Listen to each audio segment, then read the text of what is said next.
Hey everyone, welcome back. Today we're diving deep into one of the most anticipated games of the year, Black Myth: Wukong. Set to release in mid-August for PC and PlayStation, this fantasy adventure game promises a vast and mythical land to explore, tough bosses to battle, and a plethora of spells and abilities to unlock. The story is said to be rich with themes of love, hate, greed, and fury.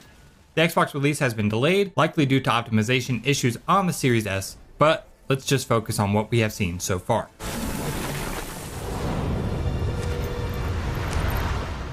Black Myth: Wukong is being developed by Game Science, a relatively new studio. And let me tell you, the game looks stunning. The animations are polished, and the effects are top-notch, surpassing many games out there at the moment. Each boss in their respective arenas are beautifully crafted and incredibly creative. Early hands-on impressions have been overwhelmingly positive. We've seen numerous boss fights, which are clearly a highlight of the game. With over 80 bosses in the full game, I'm optimistic the ones we have yet to see will be just as impressive. Game Science has given us a lot to be excited about, and everything looks fantastic so far. Trust me, I would be the first to call out any red flags. We have so much data of people who have played portions of this game, and literally all of it is positive. That generally means that this will be a fantastic game. However, nothing can ever be great without someone trying to tear it down. There is one negative controversy going around at the moment, and it's that this game is created by a bunch of bigots and sexists because their logo resembles a sperm. Yeah, you heard me right. I'll say that one more time. This game is created by a bunch of bigots and sexists because their logo resembles a sperm. Looks more like a lightning bolt to me, but let's run with this. Let's assume it is a sperm. How does this make Game Science sexist or bigoted? Because I would love to know. The sperm is what determines a baby's biological sex at the moment of fertilization. IGN, they really reached for this one. Every egg has an X chromosome, while sperms contain either an X or a Y chromosome. So, if the sperm has an X chromosome, then the baby will be a female, and if the sperm has a Y chromosome, then the baby will be a male. So, if anything, the logo being a sperm is the most inclusive you can be when talking about men and women. And that concludes my sexual education course. Be sure to subscribe to keep up to date on your next class. So yeah, that's what's going on right now. But we're just gonna go ahead and move on to what gamers really care about, and that's the game. I definitely don't think this game will have an open world like Elden Ring. Having an open world and deep exploration in games is a massive selling point, and Game Science would have most definitely mentioned and showed this off by now, which is completely okay to me. And here we go. People are going to get mad at me here, but I'm gonna say it anyways. I am not the biggest fan of open world games. Okay, yep, I said it. It's just too much for me. Like, I know it's a me problem. I definitely see why people are attracted to open world games, but I don't mind linear experiences. I don't think they're a bad thing. The most fun I have in these games are the boss fights. And sounds like this game will get you from boss fight to boss fight with not much in between. Maybe I'm wrong, and there will be lots to explore between these boss fights. We will just have to wait and see. But I'm getting the feeling the game will feel more like a boss rush than anything else. I just prefer linear adventure Souls-like games. Maybe an unpopular opinion, I know, but it is my opinion. I'm sure there will be some exploration to scratch that itch for a lot of you. From the footage we've seen, Black Myth: Wukong plays like a Souls-like game, but the developers describe it more as an adventure game, which is fair. The gameplay is much quicker than most Souls-likes and doesn't appear to be as punishing, which may be a turnoff to some, but regardless, the gameplay still looks phenomenal. I don't think anyone can argue against that. I think the devs are hesitant to slap the Souls-like label on it because the game most likely won't be an open world exploration game like Elden Ring was, and they don't want their game to be compared to Elden Ring and want it to stand on its own, which is fair. I think people are just saying Souls-like because there's a lot of Souls-like elements included in the game, such as unique cool bosses to fight with several mechanics to learn, and that there won't be multiple difficulty settings. One developer said, "You can't change the difficulty, but the difficulty doesn't remain the same for the whole game. The philosophy is that players fight like a hero. When we were developing the game, we had to make a lot of hard choices. The route we chose was to make the player have lots of tries so that after each battle, they could think about what is the best combat method for this fight specifically." So again, this kind of reinforces the game being similar to Souls-likes, as there will be plenty of boss encounters that will involve a lot of trial and error, and like Souls-likes, you can expect plenty of deaths to the tough bosses. All things considered though, the game sounds and looks extraordinary. And speaking of gameplay, let's break down some of the key gameplay moments we have seen so far.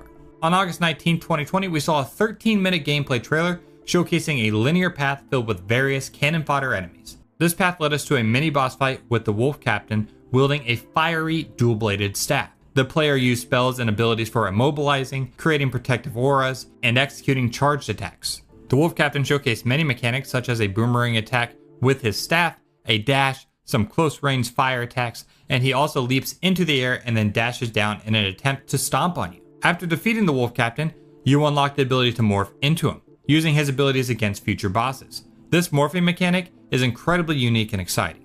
You can see this later on in the wolf-like boss fight, which the art style of this boss is just absolutely incredible. This boss does a claw uppercut, a pounce attack. The wolf jumps from roof to roof and then pounces on you. The wolf also does a howling AoE attack. Just some awesome mechanics that don't look generic and just feel very immersive. We get to see another spell used in this fight that spawns a bunch of clones to go out and attack the boss for you. Some excellent attention to detail is shown off after the boss does this swipe attack. After the attack, it then goes to licking its paws in a recovery animation in which we can unload lots of damage on him. Just again, a super immersive gameplay feature. We see here that we can morph into the Wolf Captain from before, which is just an extremely unique and awesome concept. It will be a lot of fun to kill a mini boss and then be able to use their powers against the main bosses. You can see during this fight that the movesets are the same as the mini boss, which is just very, very cool. All in all, an extremely well-received gameplay showcase. A year later, we got a look at a bright, snowy environment. The snow is very fluffy and the particle effects are just amazing. A mini boss wielding a one-handed sword is shown off. They do some cool swipe attacks and a drop kick attack.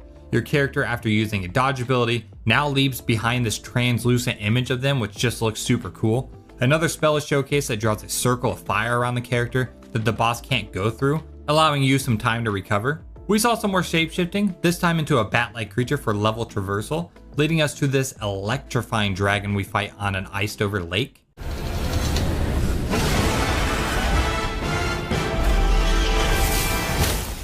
The dragon does some swipes with his claws, which when hit applies an electrifying damage over time effect on the player. The boss does a roar attack and do this tail slam attack. The dragon can also send a line of electricity through the lake towards the player. It also goes full Godzilla here and sends a beam of electricity from its mouth. The bosses are also staggerable. However, from the UI, I'm not sure how the player knows when it's about to be staggered.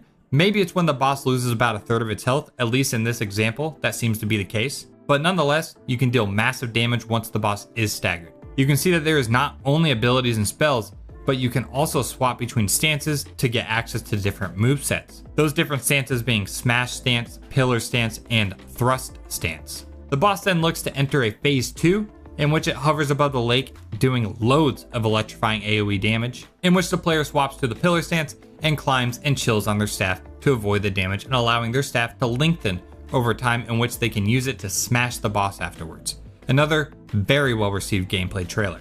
That was just a breakdown of a couple of the bosses we've seen so far, with many, many more still to come. From colossal frogs to ferocious tigers and fearsome bears, this game is packed with super creative and downright cool bosses. There is certainly no shortage of wild animals absolutely juiced to the max here. In August of 2022, they give us a 6-minute in-game cutscene showcasing the Spider Queen. And I'll share a comment from someone who actually understands the story behind the Spider Queen. The most tragic aspect of the story is that in the end, the Spider Queen will eat this unknown spouse at this so-called celebrating wedding. It's the nature. Meanwhile, the last words "get out," expressing in such desperate manner, also tells us how much she loves him even after all those years. She is suppressing her nature and wants her spouse to live, kind of like Professor Snape and Harry Potter. This is a fair take on the story arc here, and I can't wait to jump in the game and see more about this spider love story. If you have any other thoughts on how you think this story might go with the Spider Queen, then drop a comment. I would love to read them. On July 1st of 2024, we got to witness another boss fight against this sleeping dragon. The gameplay just looks incredible. You can just tell that all the effects are extremely polished. One reason for the game's delay and why it turned out so elegant is because the developers transitioned from Unreal 4 to Unreal 5.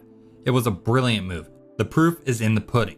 As for the different editions for the game, I will put them on the screen now, so feel free to pause and look through them. But remember everyone, never pre-order. Resist the FOMO of the pre-order bonus. Just do it, just resist it. Wait until the game comes out and make an educated decision on whether or not it's a game you would enjoy. Again, the game doesn't appear to be open world like we touched on earlier, which is fine in my opinion. All the features and graphics clearly show a ton of effort and polish, making up for the game not being as open as some might have hoped. and I generally like more linear titles, so a plus for me and others who like that as well, I guess. That's not to say open world enjoyers won't like this game.